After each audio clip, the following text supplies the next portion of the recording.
Dans le fascinant et souvent mystérieux voyage des flammes jumelles, le rôle du runé est l'un des aspects les plus intrigants et les plus déroutants.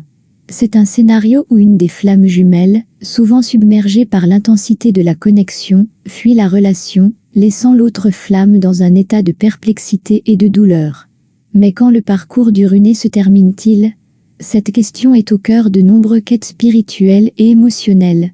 Le parcours du runé est, dans son essence, un voyage de découverte de soi et de guérison. Il commence souvent par un sentiment d'insécurité, de peur ou de confusion intense. Le runé peut sentir qu'il perd son identité, ou qu'il n'est pas prêt à faire face aux défis que présente une telle union profonde. Ce processus de fuite, bien qu'il semble destructeur, est en réalité un appel à un voyage intérieur. L'éveil et la prise de conscience, le tournant crucial dans le parcours du runé survient avec un éveil, un moment de prise de conscience, où le runé commence à comprendre la raison profonde de sa fuite. Cette prise de conscience est souvent déclenchée par des expériences de vie, qui reflètent les peurs et les insécurités qui les ont poussés à fuir en premier lieu. C'est un processus d'introspection, où le runé doit faire face à ses propres démons intérieurs, et accepter ses vulnérabilités. La guérison et la réconciliation intérieure. Le parcours se poursuit avec la guérison, où le runé commence à travailler activement sur ses problèmes personnels. Cela peut impliquer de la thérapie, des pratiques spirituelles, ou tout simplement des moments de solitude, pour réfléchir et guérir.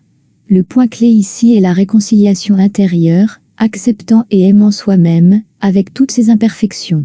La réunion et le changement de dynamique. Finalement, le parcours du runé peut se terminer par une réunion avec leur flamme jumelle.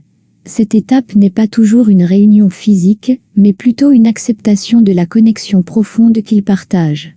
Le runé réalise que fuir ne dissipe pas la connexion, mais la rend plus forte. Cette acceptation transforme la dynamique de la relation. Le runé n'est plus en mode de fuite, mais en mode de compréhension et d'ouverture. Le rôle de la flamme restante. Il est important de noter que la flamme jumelle restante joue un rôle crucial dans ce processus. En restant centrée, patiente et compréhensive, elle peut devenir une source d'inspiration et de force pour le runé. Cette flamme doit également travailler sur sa propre guérison et sa croissance, car la dynamique des flammes jumelles est toujours un miroir des deux âmes impliquées. En conclusion, le parcours du runé se termine lorsque la peur et l'insécurité font place à l'amour de soi, à la compréhension et à l'acceptation.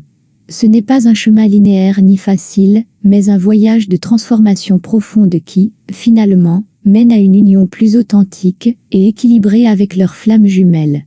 Il symbolise un voyage complet, non seulement vers l'autre, mais surtout vers une version plus complète et aimante de soi-même.